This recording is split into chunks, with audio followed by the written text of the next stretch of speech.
Good morning. It's me, Aftan Ci, AmberCherish, and JoShayla. and today we are here with Miss Sharon Robbs. Hello, everyone. Welcome. Author, Good morning. singer, entrepreneur, workplace HNIC. Delta. All right. Yes. You know, skip the HNIC part. If you don't know what that means, don't worry You about don't it. need to know. Don't worry You about don't it. need- you need So yes, today we're here with her. We're honored to have her here. Thank She you. recently released a book called The Warrior in the Workplace. Check out her shirt. Like, Yes. it's amazing too. Yes. Like, it's all about the Big. bling. So tell us, what made you write this book? Because the title itself is very profound. Yes.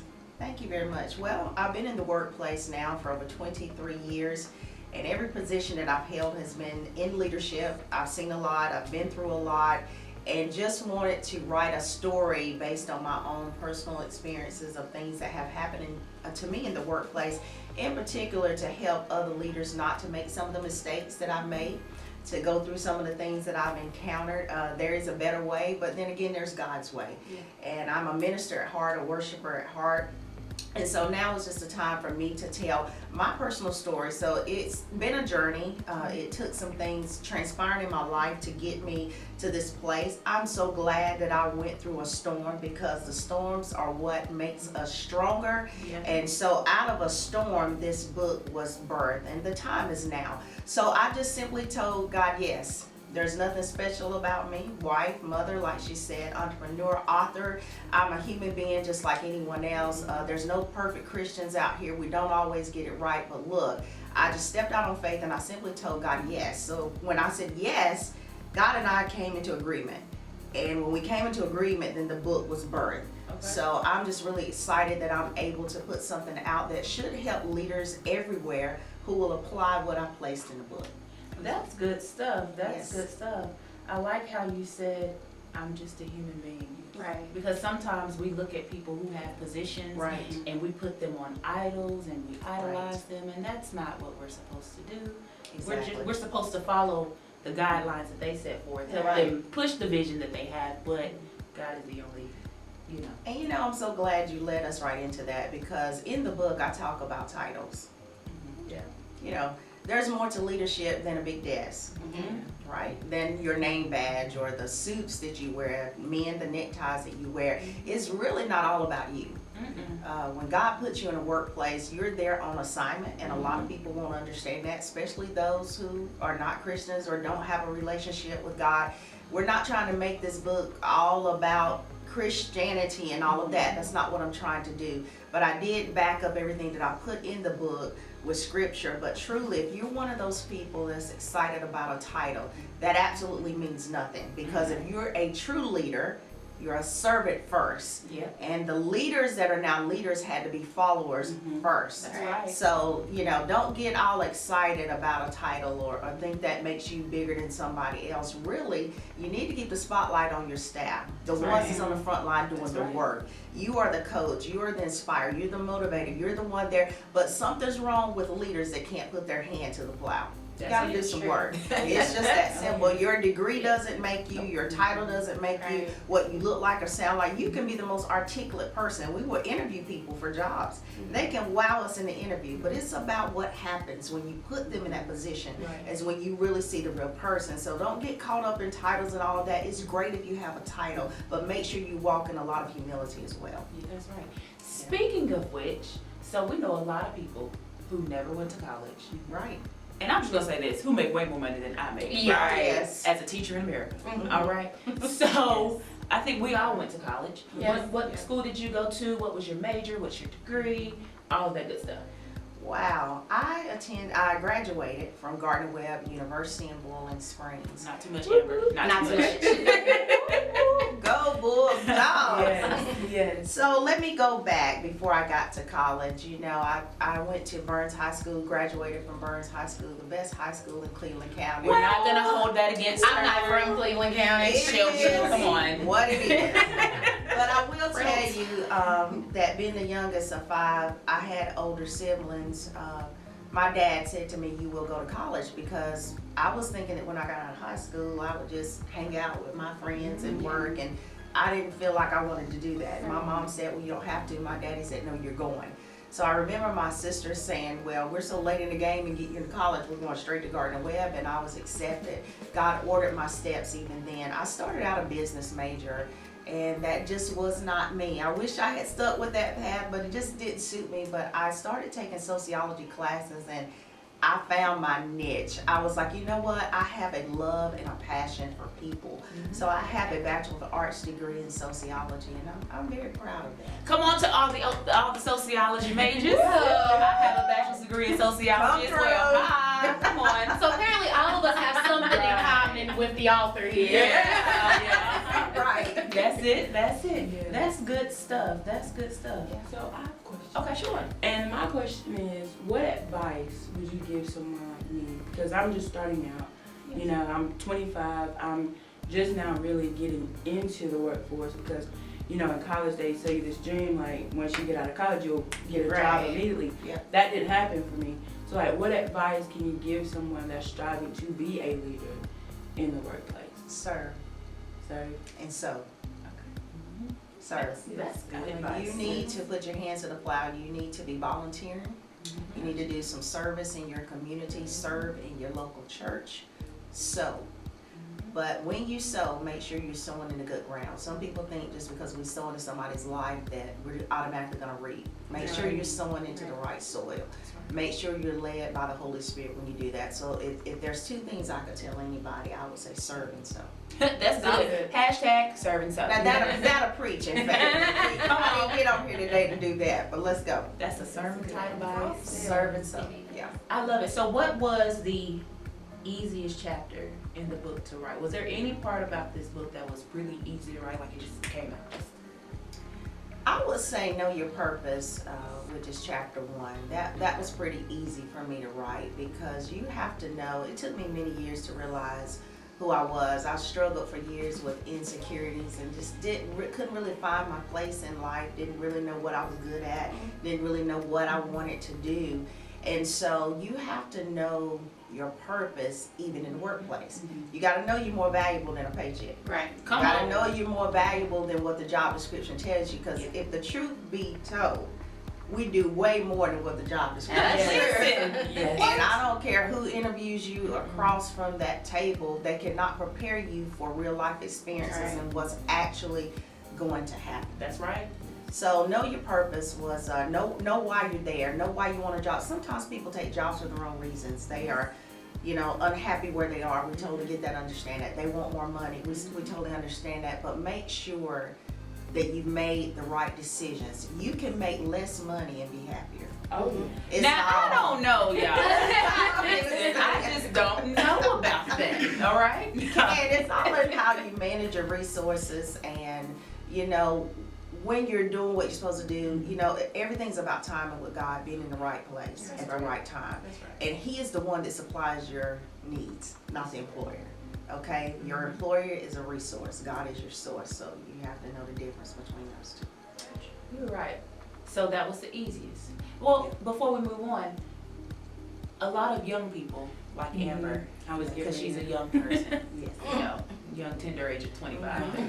A lot of young people have a hard time figuring out what their purpose is, and nobody has one answer to tell you like what your purpose is. Yeah. What advice would you give them, those who are seeking to figure out what their purpose is? Because a lot of people say, I love music, I love to sing. Baby, that ain't your purpose because you can't sing. You can't hold the tune. Oh boy. Right. Yeah, I just got to tell you, you cannot rap. You cannot be a rapper. The church folks will let you sing all day. They will. So how do you help somebody find that balance between what they're good at, what they enjoy, and what the true purpose is for their life? Does that make sense? It does. I don't know that I have the perfect answer, but this is where I'm going to go with that. Mentors matter. That is one of the chapters in the book. And I would say get a mentor. Get around people who can help you discover what your purpose is. People who can tell you the truth in love. Come on, somebody. We need those people that will tell us the truth in love, that will tell us when we're right, tell us when we're wrong, tell us what we need to improve on. So I would say just getting a mentor, getting yourself connected to people that's going in the direction that you desire to go. Or again, it goes back to service too. You know, if there's something you really like, maybe you can start volunteering in that, or see how you like it, and then maybe you may find that, like I found business was not my niche. I thought it was, but no, this is not for me. So I'm gonna say mentors. Good stuff. Mentors, definitely mentors. So, purpose, easiest chapter. What's the most difficult chapter? Wow, there's a blessing in the betrayal. Whoa. That That's a was the hardest chapter. That's chapter 8, I believe. Very difficult chapter for me to write. You know, I found even in the workplace, that's somewhere where I experienced some of the greatest hurt that I've ever encountered in my life. You know, when you're a leader, and I automatically have a servant's heart, my heart was always to grow staff and to put people before myself. But I found in pastors, ministers, people would say this in the church, that the people you help the most have the tendency to hurt you the most. So it was those betrayals. You know, and what I love about God is this, is that even though he knew ahead of time that Judas was going to betray him, he still washed his feet. My God. It goes back to service. It goes back to being a servant. So I found that in writing the book, that was the one chapter that I just right in the middle of it, I just wept. And I don't think I was weeping just for me. I think there's leaders in other places that have felt that kind of hurt and that pain. And I felt like I was almost weeping for them. Wow. And so it was very devastating, but I'm over it. I'm healed. And God is doing a new thing in my life. So thank God for the blessing and the betrayal, because I'm over it, I'm healed, and I've been set on a greater path to destiny. I want to thank those people that did betray me, that hurt me, because they made me a better person. You know, God has a blessing in all of that. His desire is never to hurt his people. You know, Jeremiah 29:11 says, "For I know the plans that I have for you. Plans for good and not evil, to prosper you and not to harm you, and to give you an expected end." So if you've encountered or endured any kind of betrayal, please don't let that consume your life. Please don't stay in the pit. You got to come on up out of there, because God has a greater work for you to do. That's it. And you know what I like what you just said about not staying there. And that's the thing that church and a lot of people tell you, oh, it could be worse. You'll get over it. We are humans. It is okay to feel emotions. Yeah. But don't stay in that emotion. Yeah. That's right. Pray and grow through it, but feel your emotions. It's okay. That's why we're people. You know, David said, "I will bless the Lord at all times." We say that all the time, but do we really bless him at all times? Because if anybody knew what it felt like to be betrayed, David knew. And sometimes you don't ask for the giftings and the anointings that God gives you. And sometimes people can't handle you, but we've come accustomed to trying to water ourselves down for other people to be okay. It's time out for that. You know, now is the season to be who God created you to be, and be unapologetically ashamed for being the awesome person that you are and what God has given you. Because I'm awesome. Right. Y'all awesome? I'm awesome. Okay. I'm not awesome. I'm amazing. Yes. Always one. I'm always the one. Yes. I'm always that one. So, as quiet as is kept, in addition to being an author, she's also a singer. And I just feel within my spirit that the book is birthed in the song. You know, might be right. Let it be singing so. to the Lord a new song Yes. and things of that nature. Right. We gonna see what he do. I'll take that. I'll take that. What's amazing about this is when I looked at it on Amazon, my CD, Worshiping Me, is right there, and then there's the book. See? So Wow. it's now giving the CD some exposure that it probably wouldn't have had before. And I said, God, you're so great at how you set things up. So we're excited about what happens with the Warrior in the Workplace. There is another book in the making. I hope to start on it by the first of the year, if not before. We're going to let God do what he does with this first. But if you don't have a copy, I definitely want you to read it. It was written to be an easy read by design.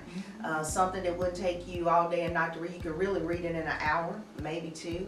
But it will bless you. There's prayers in there just for you. There's scriptures to back up everything that I say, so that you know I didn't just make up something. But very excited about what God's going to do. And you said it's available on Amazon? It is. Okay. It is. Good stuff. And you know, Amazon is amazing. Because down at the bottom, they'll let you put stuff together in bundles. So you get the book and the CD. There you go. Awesome. One low price. Come on. But Yes, don't make sure you yes. leave it. Make sure you don't leave the Amazon website though without that book. Right. in that CD. That's So right. That's your purpose. then, when you read it, come back and give it a review. Yes. Absolutely. Matters. Me too. So is there any, what have the people been saying? Because I know you had a book signing recently and people were taking pictures and going Yes. live and it was just like, oh, y'all are famous. I love it. Yes. What are the people saying so far? Two things. One is I can't put it down. I start reading it and I can't put it down. The next question I've been asked is, how long did it take you to do this? I mean, how did you work a full-time job? How did you do all that you do and write the book? And to answer that question, I sat down at the computer one day and I began on the introduction. I want to say this.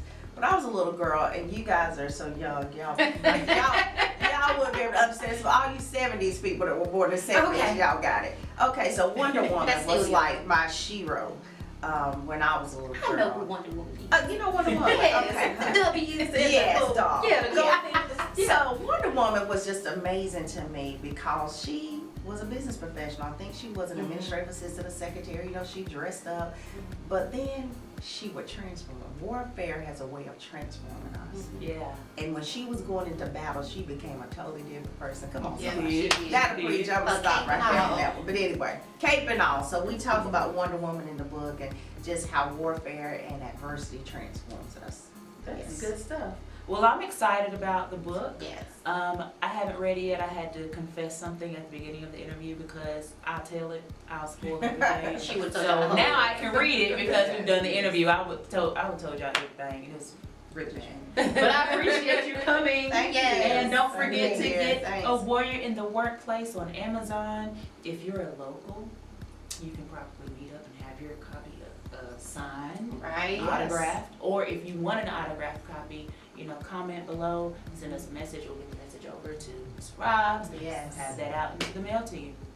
So again, I'm Aftan Ci, AmberCherish, And JoShayla. and we've enjoyed our interview with Sharon. Thank Rob, you so Warrior in the much. Workplace. We hope that you'll get your copy of not only the book, but The Worshiper in Me, our single that's also on Amazon. Absolutely. Okay? Thank All right. you. Love y'all. See y'all Bye. next time.